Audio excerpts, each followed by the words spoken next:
Hello and welcome to the show. Today's guests are beautiful women who are taking charge of their dating lives, both in their 70s, I might add. My first guest is Dr. Gillian Royes. She is the author of Third Act Dating, a guide to companionship for silver singles. I love that title, Doc. What a great title for a book. And silver singles. I like that expression too. Thank you. But your story of how you ended up here and writing this book comes with a lot of experiences and some heartache as well, right? Yeah. Tell us your story. And definitely pain, Portia. Yes. Because I had been single for 27 years, 28 years when I met Paul online. And as soon as we met, we clicked. He was an artist, I was a writer.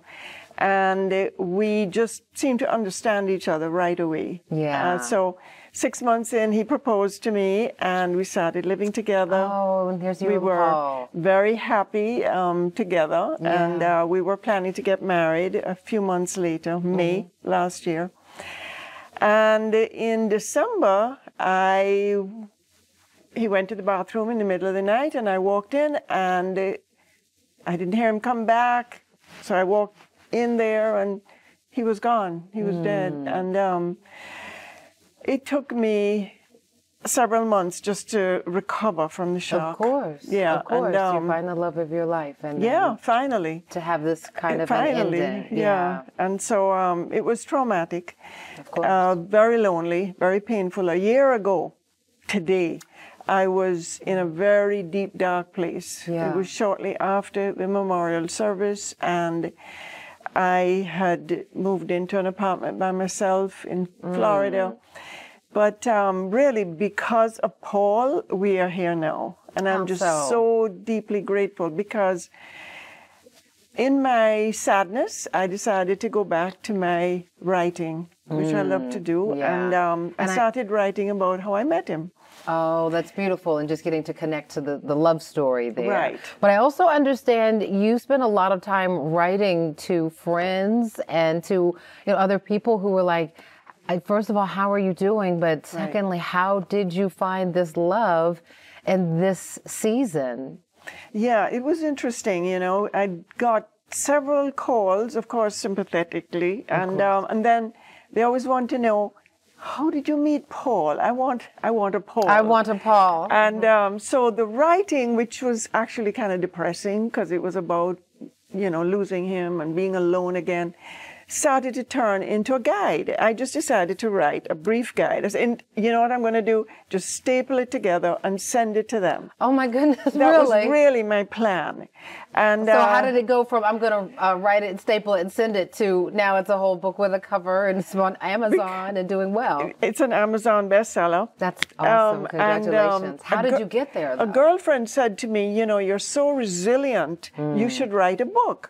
And then I started thinking, the guide can turn into a book. Right. And then one thing led to another, and somebody pointed me to a publisher, and it was, and here I am. I can hardly believe it myself. It is an amazing story. So when we're talking about, especially in this age, we know really what we are, who we are, whose we are, and what we want.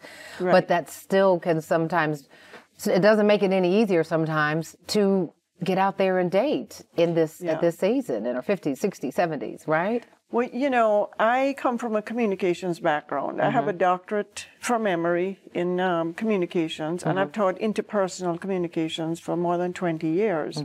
So it was like a segue into writing this, and then I used my 30 years experience together, with my academic and professional background, and that's how it sort of came together. It was a weird And so experience. we're looking at pictures now. You're talking to people. You're getting the word out and talking to older people who are trying to date. What is that conversation like? Like, what's the biggest complaint that you hear from people 50s, 60s, 70s about being single and trying to find a serious relationship? Well, I'm teaching classes now. I teach at senior centers and at Emory Continuing Ed, and my students are constantly, they come into the classroom sort of tentatively, they're lonely, they would love to have a companion, but they're terrified. Yeah. They hear all kinds of stories about people who have lost thousands of dollars, especially on the, with the older online people, scams. And that's correct.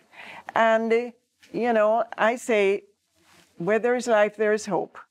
You hear about people in their 90s in nursing homes getting married. Every time I see those, so, I'm like, there's hope. There is always hope. And there are, do you know there are 8,000 dating websites for older people globally? Really? I had not heard that. Let's pause right there because that's an interesting fact to end on. I thought there was 8,000 dating sites. I was like, that's it. It seems like there's a whole lot more, but just for more mature daters. That's right. Good information. All right. Stand by. Good conversation. Coming up, you're going to meet a beautiful woman who is dating. She is here to share her experience with online dating.